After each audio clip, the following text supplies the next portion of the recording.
অবশ্যই, কারণ ইসলামের অনুযায়ী চলা উচিত আমাদেরকে। তো ইসলামে যেটা বলছে কি ওদের মৃত্যুদণ্ড দেওয়া উচিত, মানে ওদের বাঁচার কোনো অধিকার নাই। যারা মেয়েদের সাথে এরকম করে তাদের বাঁচার কোন, যারা মেয়েদেরকে রেসপেক্ট করতে পারে না তাদের বাঁচার কোনো অধিকার নেই। তো এখন ওদেরকে মানে মৃত্যুদণ্ড ওদের শাস্তি এটাই হওয়া উচিত। তো ইসলামে যেটা বলছে কি পাথর নিক্ষেপ করে ওদের মারা উচিত, তো এটাই করা উচিত। আসিয়ার কোনো কারণে যদি হত্যার বিচার না হলো, আসিয়ার এই কর্মকাণ্ডের ক্ষেত্রে অর্থাৎ ধর্ষকদের কোনো ধরনের বিচার যদি না হয়, কোনো কারণে যদি আইনের ফাঁক ফোকরে যদি তারা জেল থেকে বেরিয়ে আসে, তাহলে কি আপনি মনে করবেন যে বাংলাদেশ অনৈতিকতার একটা নদীতে তারা ডুবে যাবে?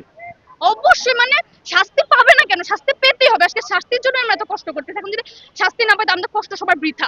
তা আমরা এত কষ্ট করে এখানে রোদের মধ্যে রোজা রেখে এগুলো করতেছি, এখন এগুলো যদি শাস্তি না পায় তাহলে তো আমাদের মানে কি করা উচিত? বাংলাদেশকে তাহলে কি বাংলাদেশ